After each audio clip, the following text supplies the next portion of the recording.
Hey guys, welcome back. It's Shalu. So today is 2nd August and it's my birthday. तो usually मैं अपने birthday पर हमेशा बाहर जाती हूँ, सेलिब्रेट करती हूँ, कभी भी घर पर नहीं रहती. But because of this corona thing I have to stay at home. हाँ, आई नो कि रेस्टोरेंट्स और मॉल्स वगैरह ओपन हैं, but still guys it's not safe to go out. So मैं आज घर पर ही अपना बर्थडे सेलिब्रेट करूँगी. So here I am at home thinking how can I make this day special. So I wore a good dress. Let me show you a second. See, yes, and did a little bit of makeup and doing vlogging. So today is Sunday and everyone is at home. और आज घर पे pizza बना है जो कि मेरा favourite है. तो चलिए देखते हैं. दोस्तों, यह पिज़्ज़ा जो कि घर पर ही बनाया है और ये है आज का लंच. और ये दूसरा पिज़्ज़ा भी बन रहा है और ये बहुत ही टेस्टी लग रहा है. और दोस्तों, ये मट्टियाँ कल रक्षाबंधन है इसलिए हमने बनाई है. और इस पर हम कोई भी मिठाई बाहर से नहीं ला रहे हैं, सारी घर पर ही बना रखी है हमने. और घर पे अभी घेवर भी बने हुए हैं लेकिन वो अभी फ्रिज में रख दिए हैं हमने.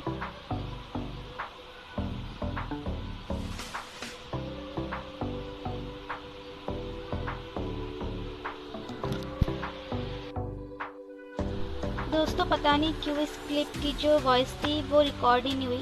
मैंने बाद में देखा तो रिकॉर्ड ही नहीं हुई थी. मुझे बहुत बुरा भी लग रहा था. पता नहीं मैं इसमें क्या बोल रही हूँ, लेकिन अब मुझे कुछ ध्यान ही नहीं कि उस टाइम मैंने क्या बोला था.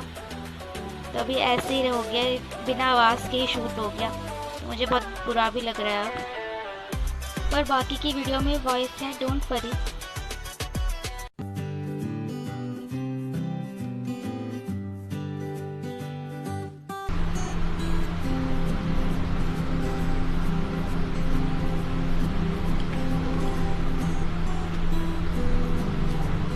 और ये बहुत ही बढ़िया बना है.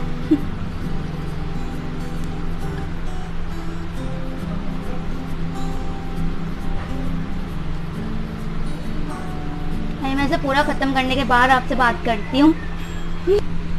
So friends, I have finished my lunch और जो कि काफ़ी टेस्टी था. तो मैंने सोचा कि आपसे थोड़ी बहुत बातचीत कर ली जाए, just little bit of chit chat.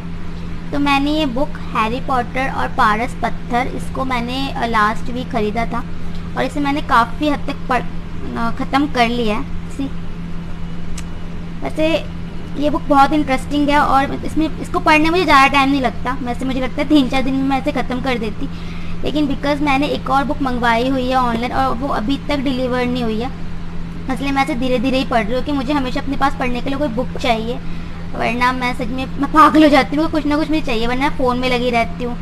और मतलब मुझे रीडिंग के लिए कुछ ना कुछ चाहिए ही, तो इसलिए. और अगर वो नहीं आती पहले और डिलीवरी वाली जो मैंने बुक मंगवाई है, तो फिर मुझे पुरानी बुक पढ़नी पड़ती है. और अगर ये ख़त्म हो जाती तो. और मैं फ़िक्शन बुक कभी भी दोबारा नहीं पढ़ती. अभी तक तो मैंने कोई भी फ़िक्शन बुक दोबारा नहीं पढ़ी है. इतनी मतलब जो सेल्फ इम्प्रूवमेंट बुक होती है उनको तो मैं दोबारा पढ़ लेती हूँ.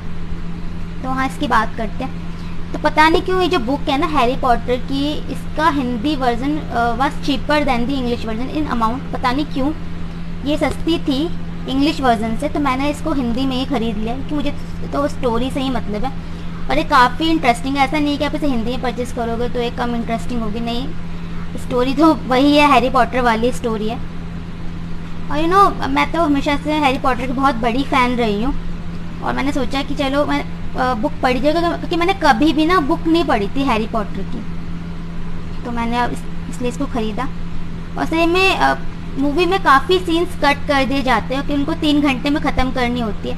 और बुक तो बुक ही होती है ना. मतलब पहले भी आपने मे भी कोई, अगर आप बुक पढ़ते हो, आपने कोई बुक पढ़ी थी और बाद में जब उसकी मूवी बनी, तो बुक में और मूवी में काफ़ी फ़र्क होता है. हालांकि इसमें अभी मैंने तो फर्स्ट पार्ट ही पढ़ी है, इतना ज़्यादा फ़र्क नहीं है. लेकिन ना कुछ सीन्स कट कर रहे हैं, जैसे कि हैरी के आने से पहले डर्सली परिवार कैसे रहता था, इसमें मूवी में दिखाया नहीं गया, ठीक है, इसमें दिखाया गया है. लेकिन और इसमें हरमाइनी का कैरेक्टर भी, मतलब मूवी में शुरू में दिखाया गया कि थोड़ी सी वो इरिटेटिंग दिखाई गई है, बॉसी दिखाई गई है मूवी में, लेकिन वो इतनी ज़्यादा इरिटेटिंग नहीं दिखाई गई. लेकिन बुक में वो बहुत इरिटेटिंग थी. सही में अगर हरमाइनी ऐसी लड़की मेरी क्लास में होती तो मैं तो उसकी कभी फ्रेंड नहीं बनती. वो तो हरमाइनी बाद में कूल हो गई थी जब उसने वो वाला सीन याद है जब दैत्य आ गया था. हाँ, बाथरूम में जब दैत्य आ गया था और रॉन और हैरी उसको बचाने के लिए गए थे, तब उसने सारा इंजाम अपने सर पे ले लिया था। उसके बाद ही वो लोग फ्रेंड्स बने थे, मूवी में तभी फ्रेंड्स बने थे और बुक में भी। तो उस टाइम पे वो काफ़ी कूल हो गई थी, उसने पहली बार अपनी लाइफ में झूठ बोला था। तो इसलिए काफ़ी सीन्स है जो कि बुक में हैं और मूवी में नहीं थे, इसलिए बुक ज़्यादा इंटरेस्टिंग है। तो या बस ये ख़त्म ही होने वाली है। मैं इसके पता नहीं कौन सा चैप्टर है ये, एक सेकेंड, हाँ इसके मैं 12वें लेसन में पहुंच गई हूँ, इसमें कि वो शीशा आता है, शाही बाग का दर्पण। यस। तो दोस्तों I want to share something with you all. You know, एक टाइम के बाद जब बचपन ख़त्म हो जाता है तो हर चीज़ का क्रेज़ भी धीरे धीरे ख़त्म होने लगता है, जैसे कि बर्थडेज का और फेस्टिवल्स का।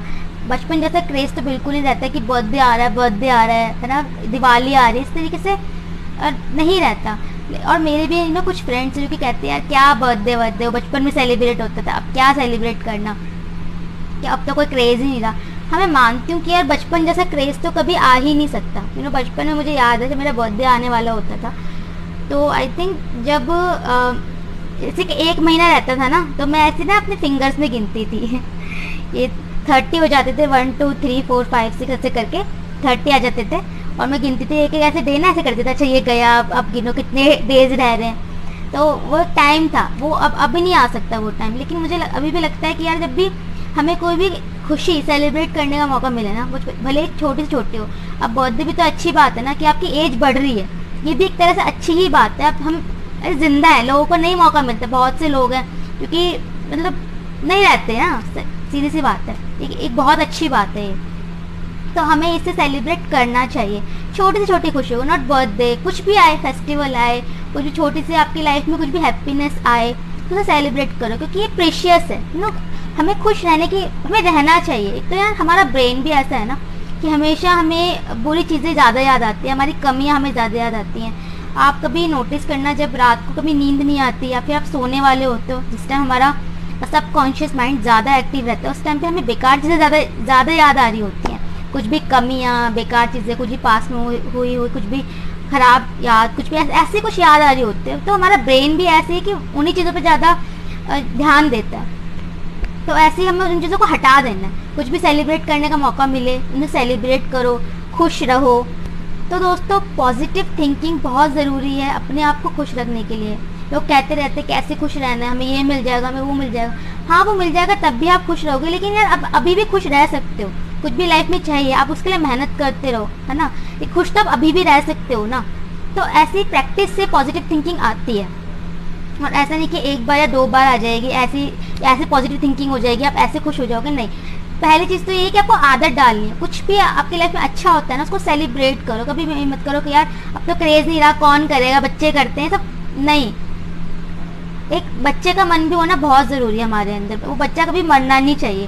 तो सेलिब्रेट करो, तो पॉजिटिव थिंकिंग अपने आप हो जाएगी। और यार वैसे भी इस कोरोना ने तो बता ही दिया है कि लाइफ का कोई भरोसा नहीं है। अब ये लगा लो 6 महीने पहले तक हम कितने आराम से रह रहे थे, और अब देख लो हमारी लाइफ कैसे हो गई है।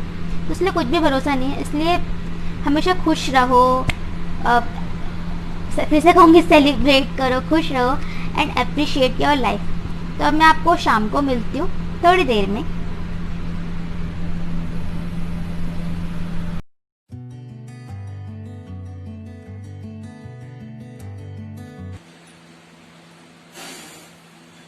Happy birthday to you.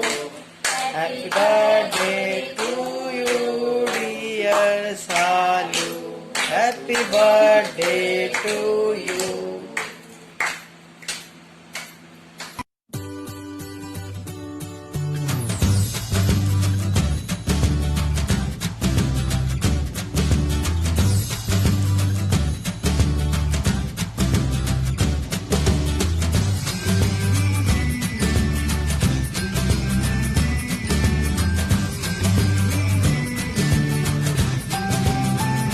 दोस्तों अब हमने अपना डिनर ख़त्म कर लिया है, और आज मैं बहुत ज़्यादा थक गई हूँ। अब मैं सीधा सोने जाऊँगी, और मिलती हूँ मैं आपसे अब अगली वीडियो में। Stay happy and be healthy. Bye, take care.